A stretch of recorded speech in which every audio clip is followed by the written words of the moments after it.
Starch products होते हैं, ये दांतों पे 10 से 12 घंटे तक चिपके रहते हैं। तो ये अक्कल दांत का सिग्निफिकेंस क्या है? तो जो भी टूथपेस्ट करो वो फ्लोरिडेटेड होना चाहिए, फोमिंग होना चाहिए और फ्रेशनेस होनी चाहिए उसके अंदर। ये 3 जो बेसिक कंटेंट होते हैं वो एक टूथपेस्ट के, ये तीनों होने चाहिए। Early treatment is equal to less expense. जो काम फिलिंग से हो सकता था उसके लिए हमको रूट कैनाल में जाना पड़ेगा। जो काम 500,000 रुपए के खर्च करके आपका सही हो जाना था उसके लिए आपको 8-10 हज़ार रुपए खर्च करने पड़ेंगे। नमस्ते and welcome to podcast with Tanuja. आज हमारे साथ पॉडकास्ट में एक स्पेशल गेस्ट मौजूद हैं जो पिछले 10 सालों से as a consultant dentist Nagaur में वर्क कर रहे हैं। आज हमारे साथ मौजूद हैं doctor Amit Purohit sir. Welcome sir to our podcast. Thank you ma'am, मुझे यहाँ बुलाने के लिए बहुत बहुत धन्यवाद आपका। आज के हमारे इस पॉडकास्ट में हम बहुत चीजों पर डिस्कशन तो करेंगे, लेकिन उन सबको शुरू करने से पहले मैं जानना चाहूंगी कि 10 सालों की जो आपकी जर्नी रही है वो किस तरीके की रही है? हम देखिए, हम जनरली यही होता है कि हम जब डेंटिस्ट्री में काम करना शुरू करते हैं तो लोगों को ये रहता है कि हम पहले डॉक्टर बने, फिर अगर हम डॉक्टर नहीं बन पाते तो हमारे पास दूसरा ऑप्शन होता है डेंटिस्ट ज्वाइन करने का। तो शुरुआत में हमें ऐसा लगता था कि हमने डॉक्टर नहीं बन पाए, हम डेंटिस्ट ही बन पाए। पर जब जब हम काम करना हमने स्टार्ट किया, जैसे जैसे हमने केसेस देखे और जब हमें पता चला कि डेंटल हेल्थ भी कितना इम्पोर्टेंट पार्ट है अपनी बॉडी का, हम कह सकते हैं कि गेटवे ऑफ आवर बॉडी है जो अपना ओरल कैविटी ही है। तो अब हमें ऐसा लगता है कि हाँ, हम बहुत अच्छा काम कर रहे हैं और ये एक बहुत ही जरूरी भाग है हमारे शरीर का।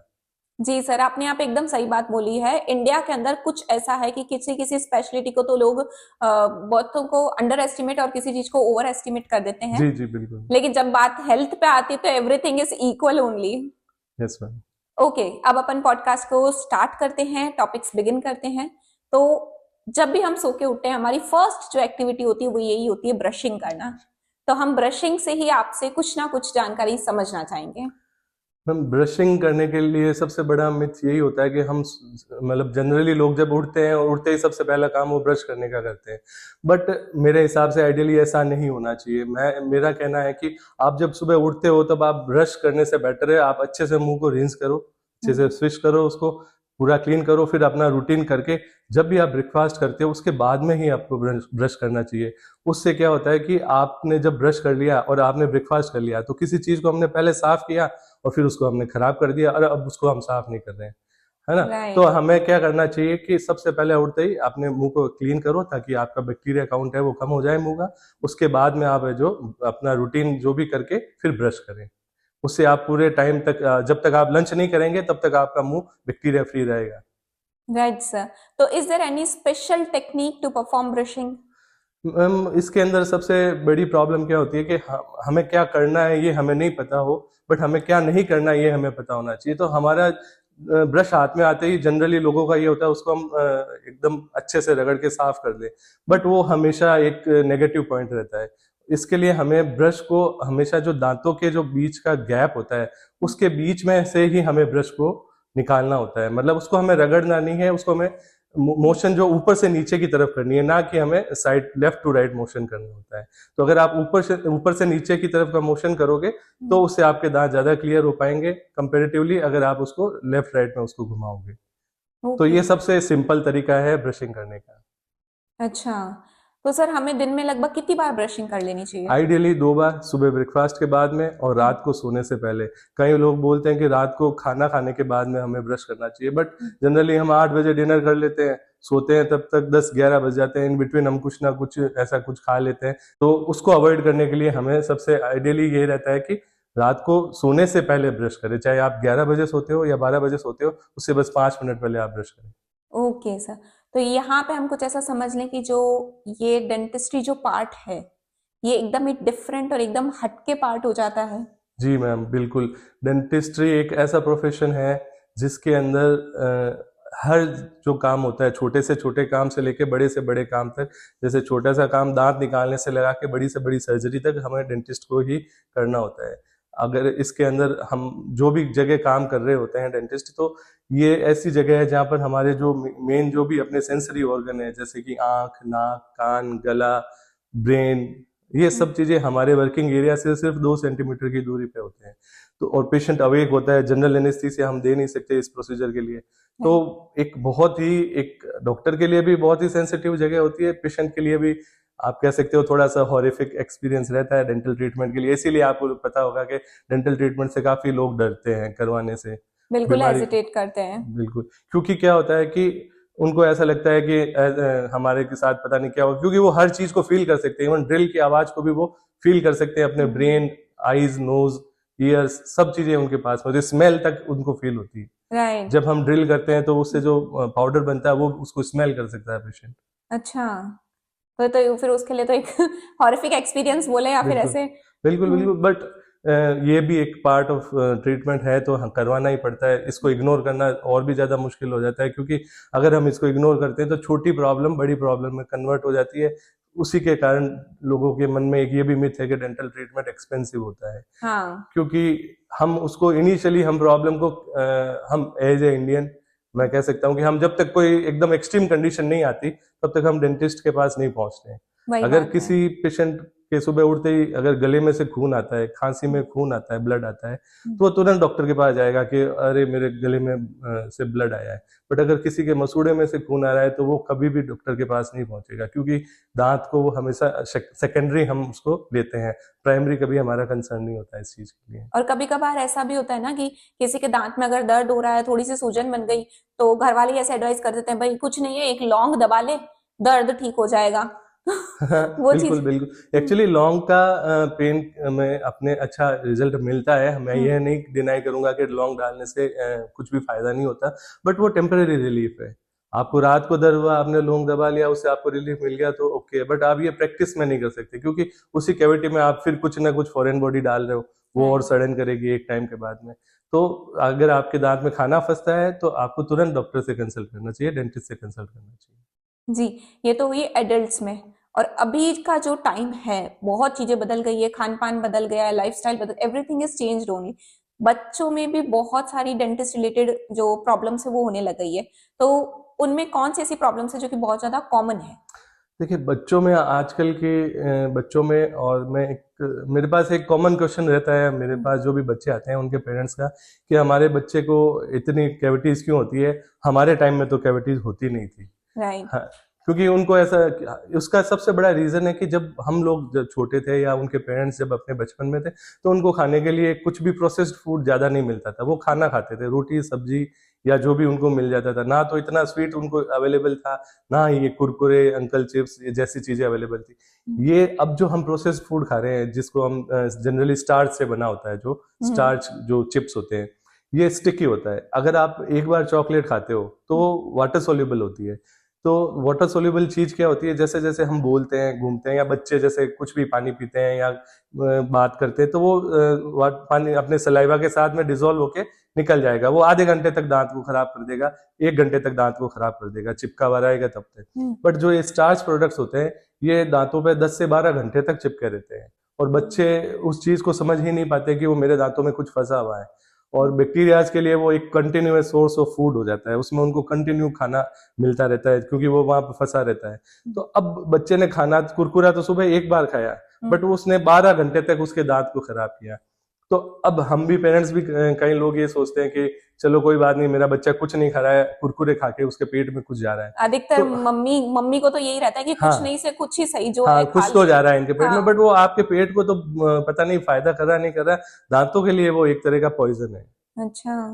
तो उन सबसे पहली चीज तो ये है कि अंकल चिप्स, कुरकुरे, वेफर्स, ये बिल्कुल बंद कर देना चाहिए। अगर कोई चॉकलेट खाता है तो वो एक बार डैमेज करेगी, 1 घंटे के लिए डैमेज करेगी, बट कुरकुरे पूरे 12 घंटे के लिए। और ये चीज एडल्ट पे भी अप्लाई होती है? बिल्कुल बिल्कुल, 100% अडल्ट। आपको एक मैं इंटरेस्टिंग बात और बताता हूँ। प्री हिस्टोरिकली बात करें, जब इवोल्यूशन नहीं हुआ था, जब हम जंगलों में रहते थे, उस वक्त जब हम रॉ फूड खाते थे, रॉ फूड मतलब जैसे आपने बिना प्रोसेस किया हुआ, जिसको हम कच्चा मांस हो गया कच्चा या मांस कच्चा या कुछ भी। सब्जियां, हाँ। हाँ।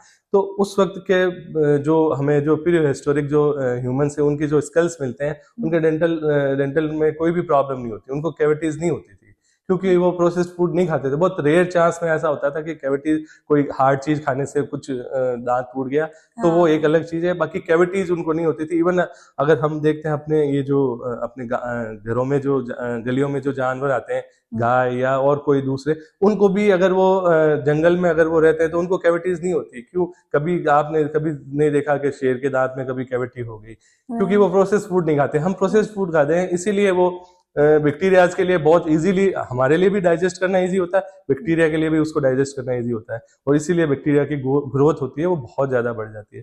तो हम जितना प्रोसेस्ड फूड खाएंगे उतना ही हमारे दांतों के लिए नुकसानदायक रहेगा, और जितना ही हम रॉ फूड खाएंगे जैसे सैलेड है या जितना कम पका हुआ खाना होगा वो हमारे लिए हेल्दी रहेगा, और वैसे भी दांतों के लिए भी सही रहेगा। अभी के टाइम में यही हो गया ना कि भागते दौड़ते काम करते हैं, घर का काम हो या बाहर का काम हो, कोई भी हो, इरेस्पेक्टिव ऑफ जेंडर, ये जैसे टाइम मिला, जब टाइम मिला कुछ ना कुछ खा लिया, पूरे दिन एक तरह से चलता ही रहता है कंटिन्यूअसली। बिल्कुल। तो इसको हम कितना रेट करेंगे 0 to 10?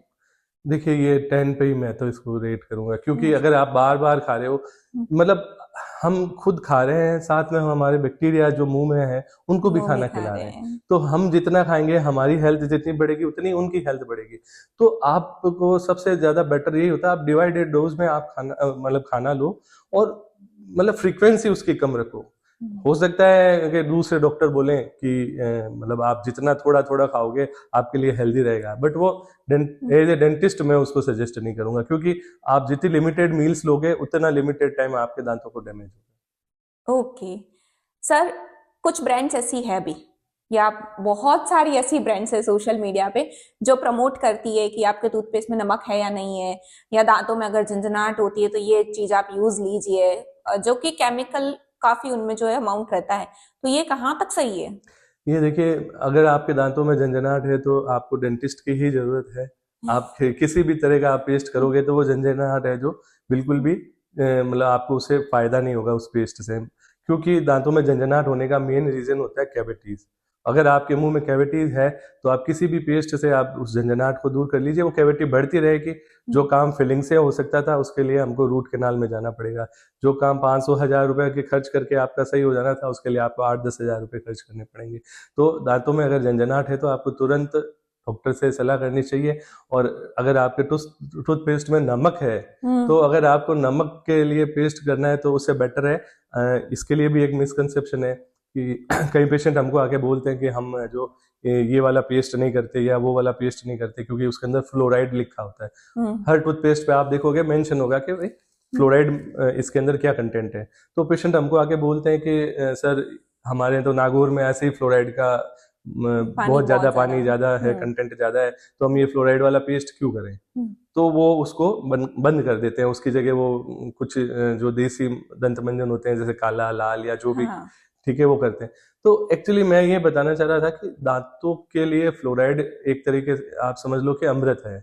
क्योंकि अगर दांतों में किसी को फ्लोरोसिस होता है तो वो दांत होगा कैरीज रेजिस्टेंट। जितना ज्यादा फ्लोरोसिस होगा उस दांत के अंदर कैविटीज बनने के चांसेस बहुत कम होते जाएंगे। हाँ, उसकी अपीयरेंस अच्छी नहीं रहेगी, दांत पीले पड़ जाएंगे, या वो उसके अंदर पिटिंग हो जाएगी, या वो और भी कोई रीजन हो सकता है, दिखने में अच्छे नहीं, छोटे हो जाएंगे, वो सब चीजें हैं। बट वो दांत कैरीज के लिए बहुत ही ज्यादा रेजिस्ट करेगा, ये एक अच्छी चीज है। तो अगर, और दूसरा सबसे बड़ी चीज, जो हम पेस्ट करते हैं हम उसको निगलते नहीं, हम ब्रश करते हैं और उसको रिंस कर देते हैं। तो टॉपिकली जो अगर हम फ्लोराइड यूज कर रहे हैं तो कई बार हम छोटे बच्चे जो हमारे पास आते हैं जिनके दांतों में कैरीज होती है, उसका ट्रीटमेंट यही होता है, हम टॉपिकली फ्लोराइड एप्लीकेशन करते हैं उनके ऊपर। तो फ्लोराइड तो दांतों के लिए एक तरीके से एक तरह का वरदान है। तो जितना ज्यादा आप फ्लोराइड वाले पेस्ट से करोगे, इसका मतलब ये भी नहीं है कि आप निगलना शुरू कर दो उसको, बट टॉपिकली आप जितना सेफ डोज के अंदर आप उसको यूज करोगे आपके दांतों को बहुत अच्छा बेनिफिट मिलेगा। तो जो भी टूथपेस्ट करो वो फ्लोरिडेटेड होना चाहिए, फोमिंग होना चाहिए और फ्रेशनेस होनी चाहिए उसके अंदर। ये तीन जो बेसिक कंटेंट होते हैं वो एक टूथपेस्ट के, ये तीनों होने चाहिए। उसके अलावा आपके लिए नमक हो, मीठा सोडा हो या कुछ भी हो, उन चीजों की कोई जरूरत नहीं है। सिर्फ ये तीन चीजें होनी चाहिए नॉर्मल पेस्ट के लिए। अगर आपको डॉक्टर प्रिस्क्राइब कर रहा है झंझनाहट के लिए तो वो एक कंडीशन के लिए कर रहा है। ये जो हमने सभी अभी डिस्कशन रखा उसका एक निष्कर्ष ऐसे भी निकल सकता है कि early treatment is equal to less expense. तो ये हम लोगों को, हमारे व्यूअर्स को और सभी लोगों को समझना होगा, क्योंकि कहीं ना कहीं इकोनॉमिकली भी पेशेंट सोचता है जाने से पहले। और इसके अंदर आप एक्सपेंस को अगर आप एक्सक्लूड कर देते हो तो मैं एक चीज और जोड़ देता हूँ, मतलब जितना आप अर्ली ट्रीटमेंट करवाओगे उतना एक्सपेंस कम बनेगा, वो एक अलग चीज है। उतना ही आपको पेन कम होगा, उतना ही प्रोसेस सिंपल होगा, उतनी ही आपको इंजेक्शन का डर या जो दूसरी चीजें हैं वो उनको अवॉइड करने के लिए आपको चांस मिलेगा। अगर आप वेट करोगे तो ट्रीटमेंट एक्सपेंसिव क्यों होगा? क्योंकि हमें इंजेक्शन देना पड़ेगा, तरह तरह की जो ड्रिल्स है यूज करनी पड़ेगी, वो इसीलिए कॉस्टली होगा। तो आपके मेंटली भी आपके हेल्थ के लिए अच्छा रहेगा वो, और पॉकेट के लिए भी अच्छा रहेगा। इसी तरीके से जब कोई डेंटिस्ट कोई भी प्रोसीजर करता है, नॉर्मल प्रोसीजर, तो लगभग कितना टाइम उनको एक पेशेंट पे लगता है? अब एक पेशेंट डिपेंड करता है केस टू केस, बट आप मान के चलिए 15 to 20 मिनट्स तो आपको मिनिमम एक प्रोसीजर के लिए देना पड़ेगा, सिंपल फिलिंग के लिए। और अगर रूट केनाल के लिए अगर हमारे पास पेशेंट आते हैं तो इवन हमें आधे से पौने घंटे की 2-3 विजिट भी देनी पड़ जाती है। आधा से पौना घंटा? आप बिल्कुल आधा से पौना घंटा पेशेंट पे लीन होकर के और प्रोसीजर आप कंप्लीट बिल्कुल करते हैं। बिल्कुल, तो उस क्योंकि ड्यूरेशन में, सॉरी टू इंटरप्ट सर, उस ड्यूरेशन में आपके माइंड में क्या थॉट्स क्रॉस हो रहे होते हैं? उस वक्त एक्चुअली हमारे पास ज्यादा सोचने के लिए कुछ होता नहीं है, क्योंकि हम जो प्रोसीजर करते हैं बहुत ही ज्यादा प्रिसाइज ट्रीटमेंट होता है। क्योंकि जब हम ट्रीटमेंट करते हैं तो जो मैंने आपको बताई थी कंडीशन, जो सेंसरी ऑर्गन, पेशेंट पूरा का पूरा एकदम प्रोवोक्ड ही रहता है, एंजाइटी में रहता है। उसके बाद में इतना छोटा सा मुंह, उसके अंदर एक छोटा सा दांत, उसके अंदर एक छोटा सा होल, उसको हमको पूरा प्रॉपर क्लीन करके एक पर्टिकुलर डेप्थ तक उसको क्लीन करके उसको फिल करना होता है। पेशेंट की टंग से हमें लड़ना होता है, पेशेंट के सलाइवा से हमको बचना होता है। क्योंकि जब आज देखोगे आप कोई सर्जन सर्जरी करता है तो पेशेंट जनरल एनेस्थीसिया में होता है, सामने उसके लेटा होता है पूरा, वो आराम से जितना मर्जी उसको कट लगाता है, उसको खोलता है, जो भी करना होता है वो उसको करता है, पूरी लाइट होती है, पूरा उसको कोई भी तरह का हिंड्रेंस नहीं होता। होते हैं, मैं ये नहीं कहता उनका काम इजी है, उनकी अपनी चैलेंजेस होते हैं, हमसे भी अच्छे चैलेंजेस होते हैं, बट उनके लिए एक चीज जो प्लस पॉइंट ये होता है कि पेशेंट अवेक नहीं होता और पेशेंट को मतलब उसको विजुअलाइजेशन में कोई प्रॉब्लम नहीं होती। हमारे लिए हर केस में यही प्रॉब्लम होती है, मुंह नहीं खोलता पेशेंट, डर लगता है, ड्यूरिंग प्रोसीजर आपके मुंह बंद कर लेगा। तो इस तरह से हम तो कुछ सोच ही नहीं सकते, हमें तो सीधा सा फोकस करना होता है कि कैसे करके हम इसका प्रॉपरली ट्रीटमेंट करें ताकि इसको आगे फ्यूचर में कोई प्रॉब्लम ना हो। और इतनी ओपीडी देखने के बाद में आपकी कमर कब जवाब देती है? कमर अगर जैसे आप फिजियोथेरेपिस्ट है तो आपको पता ही होगा कि डेंटिस्ट आपके पास काफी आते होंगे, क्योंकि हमारे लिए नेक और बैक पेन तो एक तरह का रूटीन है। ये तो आप इसको अवॉइड कर ही नहीं सकते। अगर कोई डेंटिस्ट है और उसको नेक पेन नहीं है, मुझे ऐसा लगता है तो वो या तो बहुत ज्यादा फिटनेस फ्रीक है और या फिर उसको कोई गॉड नहीं ब्लेस कर रखा है तो उसको नहीं हो रहा है। बाकी तो ये बैक और नेक पेन तो रहता ही है, ये तो पार्ट ऑफ लाइफ हो चुका है। तो इसमें तो ऐसा हो जाना चाहिए कि डेंटिस्ट, जितने भी डेंटिस्ट हैं, सभी को रेगुलरली एक्सरसाइजेस इम्प्लीमेंट कर ही लेनी चाहिए खुद के लिए, तो उन्हीं के लिए बेटर है। बिल्कुल उसे बेनिफिट मिलेगा। सर मूव ऑन करते हैं कि दांतों में एडल्ट्स के अंदर कौन कौन सी कंडीशंस हमें देखने को मिलती है जो कि या तो डैमेज या डिफॉर्म कर देती है? देखिए, मेनली जो सबसे कॉमन प्रॉब्लम जो डेंटिस्ट्री में आती है उसका तो लोगों को पता ही नहीं होता है, वो होता है मसूड़ों की प्रॉब्लम। तो वो हर पेशेंट को होता है। 95% पॉपुलेशन जो है दुनिया में, मैं भारत में नहीं कह रहा, दुनिया में जो 95% पॉपुलेशन है उनको जिंजिवाइटिस की प्रॉब्लम है। तो ये मसूड़ों की सबसे बड़ी कॉमन प्रॉब्लम होती है, ठीक है। तो ये तो सबसे कॉमन है, जिसका कोई ज्यादा साइड इफेक्ट नहीं होता तो लोग उसको इग्नोर कर देते हैं। उसके बाद में जो सबसे बड़ी कॉमन जो प्रॉब्लम आती है वो होती है कैविटीज, जो दांतों में खड्डे हो जाते हैं, खाना फंसता है। तो ये दूसरे नंबर पे हो गई।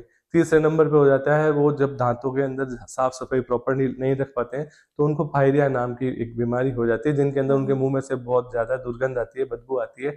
इवन वो 2-3 फीट से भी आपसे बात करेंगे तो उनके मुंह से बदबू आने लगेगी, मुंह में से मसूड़ों में से खून आना, ये हो गई। तीसरी प्रॉब्लम जो अपने नागौर बेल्ट में सबसे ज्यादा है वो है फ्लोरोसिस की, जिससे उनके दांतों की अपीयरेंस थोड़ी खराब हो जाती है। चौथी प्रॉब्लम होती है जो दांतों का टेढ़ा मेढ़ा होना। इसके अंदर भी एक बड़ा रीजन अपना फ्लोरोसिस का ही होता है। जितना ज्यादा फ्लोराइड होता है तो दांतों के लिए अपनी बोन ज्यादा हार्ड बनती है, तो दांतों की मूवमेंट उसके अंदर मुश्किल होती है, तो थोड़े टेढ़े मेढ़े होने के चांसेस ज्यादा बढ़ जाते हैं। तो ये भी एक कॉमन अपने नागौर के अंदर प्रॉब्लम रहती है। उसके अलावा मिसिंग टीथ है, जो दांत नहीं होते हैं। और जो सबसे मुश्किल जो चीज होता है बीइंग ए डेंटिस्ट, मैं आपको बताता हूँ, किसी भी डेंटिस्ट से पूछ लोगे, सबसे मुश्किल केस होता है किसी भी पेशेंट की बत्तीसी बनाना, डेंचर्स बनाना। हाँ। क्योंकि डेंचर्स बनाना एक बहुत ही मतलब बहुत स्किलफुल टास्क है। अगर कोई भी पेशेंट है तो मैं तो उसको यही सजेस्ट करूंगा कि आप ईडेंचुलस होने से पहले पेशेंट को ये ध्यान रखना चाहिए कि आप है जो दांतों को जाने ही ना दें, उनका पूरा केयर करें, क्योंकि डेंचर बनाना मैं आपको बता रहा हूँ एक डेंटिस्ट के लिए भी एक चैलेंज होता है, क्योंकि वो बहुत ही प्रिसाइज होना चाहिए, नहीं तो वो आप पेशेंट को खा नहीं पाएगा उसे। राइट, वही है ना, जैसे ऑर्थोटिक्स एंड जब प्रोस्थेटिक डिपार्टमेंट रहता है वो टोटली डिफरेंट हो जाता है। किसी का भी अगर एम्प्यूटी पेशेंट है तो स्टम्प वगैरह बनाने के लिए, लेकिन बिल्कुल यहाँ पे जो मेजर रोल है वो एक डेंटिस्ट का ही है। डायरेक्ट पेशेंट और डेंटिस्ट के बीच का ये पूरा प्रोसीजर रहता है, बिल्कुल। तो उनको स्किल को एकदम प्रिसाइसली परफॉर्म करना ही होगा। डेंचर्स हमेशा आपके लिए मतलब डेंटिस्ट के लिए एक बहुत ही टफ जॉब रहती है, क्योंकि पेशेंट को सेटिस्फाई करना, क्योंकि जो भी डेंचर बनवाएगा वो पेशेंट ओल्ड एज का होगा, और एक हमारे यहाँ कहावत है कि बच्चे और बूढ़े बराबर ही होते हैं, बराबर, बिल्कुल तो सही। उनको सेटिस्फाई आप नहीं कर पाओगे, बहुत मुश्किल से सेटिस्फाई कर पाओगे। डॉक्टर साहब, अभी आपने हमें इतनी सारी प्रॉब्लम्स बताई, लेकिन आपने एक प्रॉब्लम का जिक्र नहीं किया, जो कि है विजडम टीथ या अक्कल दाढ़। जब किसी के भी आती है, इतनी पेनफुल कंडीशन रहती है, तो ये अक्कल दाढ़ का सिग्निफिकेंस क्या है? देखिए, अक्कल दाढ़ इसका नाम इसलिए रखा गया है क्योंकि ये जनरली 17 ईयर्स की जो एज हो जाती है पेशेंट की, उसके बाद ही आती है। अपना जो इंडियन कल्चर है उसके हिसाब से 18 साल का कोई भी बच्चा हो जाता है तो वो उसमें अक्ल आ जाती है, ठीक है ना, तो इसीलिए इसका नाम अक्कल दाढ़ रखा है।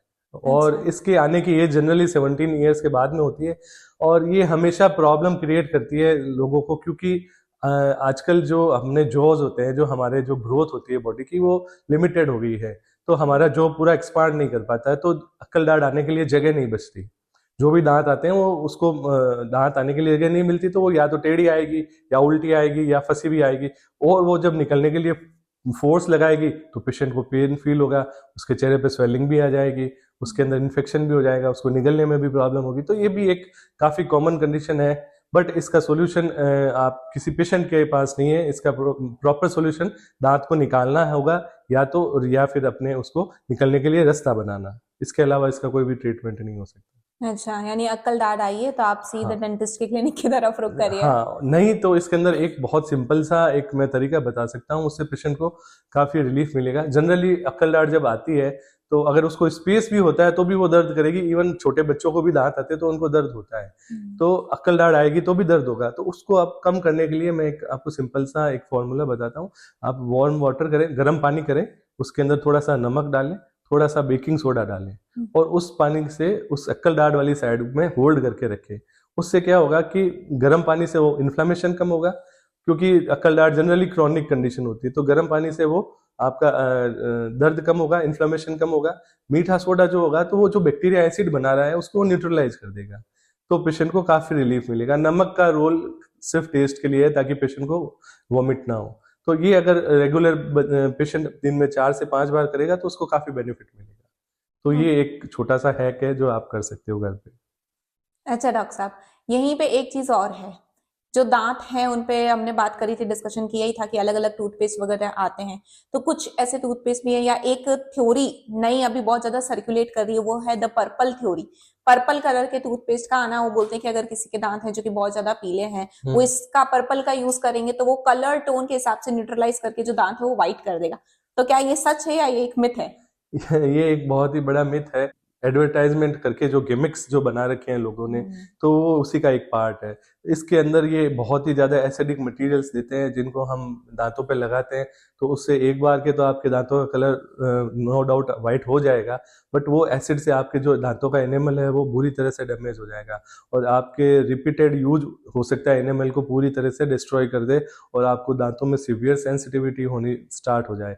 तो अगर आपको दांतों को वाइट करवाना है तो जो भी एथिकल वेज है, जो भी नॉर्मल तरीके हैं जो डेंटिस्ट आपको सजेस्ट करता है, उन्हीं तरीकों के ऊपर आपको जाके उसको प्रोसेस करवाना चाहिए, ना कि घरेलू तरीकों से, क्योंकि आपके दांतों को वाइट करने के लिए कोई भी तरह का शॉर्टकट नहीं है। राइट। या अभी जो हमने मिथ पे थोड़ी बहुत चर्चा करी है, तो अब अपन एक स्पेशल सेगमेंट ही डिस्कस कर लेते हैं जो कि मिथ्स का और फैक्ट का होगा। तो मैं तो नॉर्मल जो कॉमनली सुना जाता है वो बोलूंगी, और आप फिर उसे बस्ट आउट करेंगे कि ये मिथ है या फैक्ट है। बिल्कुल। एक सबसे कॉमनली, जब हम बचपन से बड़े होते हैं तो कुछ भी खाते हैं या ज्यादा मीठा खाते हैं तो मम्मी की डांट सीधी यही आती है कि मत खाओ, कीड़े लग जाएंगे। तो क्या वाकई में कुछ क्रॉल करते हुए कीड़े दांतों में लगते हैं? नहीं नहीं, ये एक बहुत बड़ा मिथ है। दांतों में कीड़े नहीं लगते, कभी भी नहीं लगते। हाँ, कुछ ऐसे केसेस होते हैं जो बहुत ही ज्यादा यूनिक कह सकते हैं, जब सच में दांतों में कीड़े लग जाते हैं। वो भी उन पेशेंट्स के साथ होता है जो पुअर ओरल हाइजीन होती है जिनकी, और जो मतलब जिनको रहने के लिए घर नहीं होता है, जो रोड साइड रहते हैं, उन लोगों के ही एक चांसेस होते हैं कि ये जो अपनी जो हाउस फ्लाइज होती है या मक्खियाँ जिनको बोलते हैं, वो उनके मुंह में जाके कुछ मैगेट्स का इन्फेक्शन कर देती है। तो वो एक कीड़े होते हैं, बहुत रेयर होता है। बट जो मेनली जो दांतों में जिसको हम कीड़ा बोलते हैं, वो एक लेमेन्स टर्म है। इसका मतलब ये होता है कि दांतों के अंदर सड़न हो गई है। जैसे आपके घर में अपनी सब्जियां सड़ती है, तो वो सड़ रही है, वैसे ही दांत सड़ता है। ऐसा नहीं होता कि हम उसमें से कुछ निकालेंगे और ऐसा कीड़ा क्रॉल करके निकलेगा, ऐसा कुछ नहीं होता है। तो दांतों में कीड़े नहीं होते, दांतों में सड़न होती है। अच्छा। और कई सारे पेशेंट्स का कंसर्न ये होता है कि यार ऊपर का जो जबड़ा है वो क्योंकि ऑब्वियसली फिक्स रहता है, इसका अगर दांत निकाला तो हमारी आंखें हैं कमजोर सी हो जाएगी, आंखों पे कुछ इम्पैक्ट पड़ेगा। वो किस हद तक सही है? एक्चुअली उसके लिए लोगों को ऐसा लगता है कि दांत, ऊपर के दांत और आंखों के बीच में बहुत कम डिस्टेंस होती है। ठीक है। अब ये कंसेप्ट आया था तब जब डेंटिस्ट्री में डेंटिस्ट कम क्वैक्स ज्यादा होते थे, और ऊपर का दांत जो निकालना होता है वो थोड़ा सा ट्रिकी होता है, थोड़ा मुश्किल होता है, क्योंकि ऊपर की जो दाढ़ होती है उसके अंदर 3 जड़ें होती है। तो अब उन 3 जड़ों को हड्डी में से निकालने में हमें भी काफी बार स्ट्रगल होता है। तो जो क्वैक्स होते थे उनके लिए तो वो एक तरीके से इम्पॉसिबल काम होता था। तो वो अपनी इनेबिलिटीज को छुपाने के लिए पेशेंट्स को बोलते थे कि ऊपर का दांत मत निकलवाओ, आंखें चली जाएगी। अच्छा। तो ये एक बहुत बड़ा मिथ है, ऊपर का दांत निकलवाने से आंखें नहीं जाती। अगर ऐसा होता तो जिस भी पेशेंट के ऊपर के दांत नहीं है तो वो तो अंधा हो चुका होता राइट। है ना। तो और कुछ नहीं तो बुढ़ापे तक आते आते फिर। बिल्कुल बिल्कुल, तो ये भी एक बहुत अच्छा मिथ है। ठंडा खाते ही हम गरम खा लें या गरम खाने पे हम ठंडा खा लें, ये कितना हमारे दांतों पे असर डालता है? बिल्कुल, ये एक फैक्ट है, इसको हम मिथ नहीं बोलेंगे, क्योंकि हमारे दांत जो होते हैं वो एक तरह का हार्ड सब्सटेंस होता है जो प्रोटेक्ट करता है बहुत ही सॉफ्ट टिश्यू को, जिसको हम पल्प बोलते हैं। तो जो दांतों के बाहर का एनवायरनमेंट होता है वो उस पल्प को डायरेक्टली इफेक्ट करता है। उसके अंदर क्या होता है, अगर हमने बहुत ज्यादा गर्म खाया है, ठीक है, तो हमारे दांतों के अंदर छोटी छोटी सी ट्यूब्स होते हैं, डेंटाइनल ट्यूब्यूल्स बोलते हैं। एनिमल्स के बाद में डेंटाइनल ट्यूब्यूल्स होती है। तो वो ट्यूब्यूल्स के थ्रू वो जो हीट के चेंजेस होते हैं वो अंदर पल्प तक जाते हैं। तो अगर आप बहुत इंस्टेंटली ज्यादा गर्म और ज्यादा ठंडे को आप एक्सचेंज करोगे, जैसे ज्यादा गर्म के ऊपर आपने ठंडा खा लिया या एकदम ठंडे पे ज्यादा गर्म खा लिया, तो वो आपके दांतों को नेगेटिव सिग्नल्स भेजेंगे, तो आपके दांतों को डैमेज होने की चांसेस बढ़ जाते हैं। तो ये एक फैक्ट है, इसको आपको अवॉइड करना चाहिए। और डॉक्टर साहब एक चीज और हमारे लिए आप एक्सप्लेन करिए, क्या दांतों की सफाई करने से दांत वाकई में घिस जाते हैं? ये भी एक मिथ है।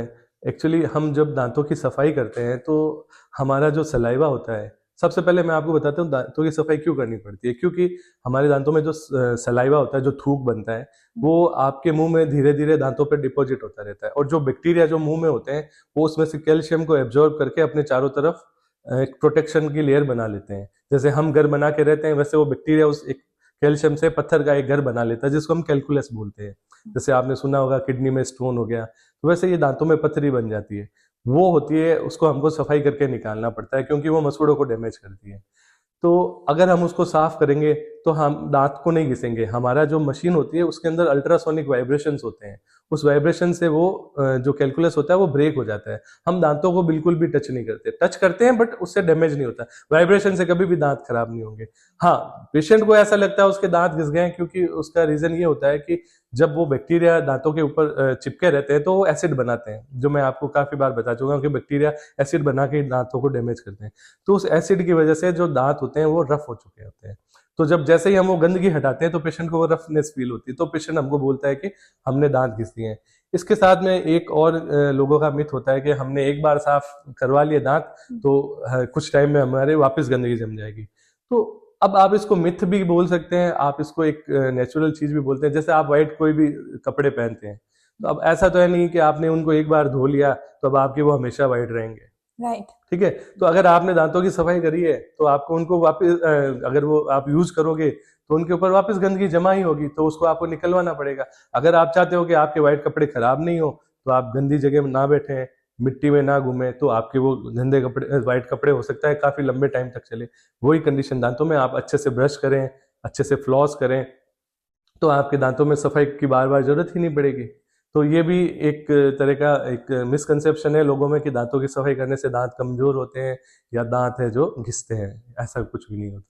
पर्सनली मैंने ये पॉडकास्ट बहुत एंजॉय किया। मुझे बहुत सारी रोचक जानकारियां मिली है हमारे दांतों के बारे में और इनकी हेल्थ को कैसे हम मेंटेन कर सकें या फिर प्रिकॉशंस हमें कहाँ कहाँ अप्लाई करने हैं। Thank you sir for coming to our podcast. It was wonderful shooting with you. मेरा भी आपसे एक क्वेश्चन है। अच्छा ओके। देखिए, मैं जब यहाँ आया तो मैंने सोचा कि आप भी बाय प्रोफेशन एक फिजियोथेरेपिस्ट हैं, बट अब आप ये पॉडकास्ट वाला भी आप कर रहे हैं, तो ये आपको मतलब ये आपके आइडिया आपको दिमाग में कैसे आया? मतलब आपका शुरू से ऐसा था या आपको मतलब अचानक से ऐसा कुछ फील हुआ कि ऐसा करना चाहिए? हाँ, ये तो बात सही है। स्ट्राइक तो मुझे अचानक से ही हुआ था कि although we are professionals, but life में कुछ ऐसा भी होना चाहिए जो हमें other than our profession life थोड़ा इंटरैक्टिव रखे, अपडेटेड रखे, और वो हमारे लिए भी जरूरी होता है और हमारा जो एनवायरनमेंट है उसके लिए भी थोड़ा सा हमारी ग्रोथ हर एस्पेक्ट में हो जाती है। तो yes, it striked once it all, और फिर बस ये बूम स्टार्ट हो गया। चलिए, थैंक यू।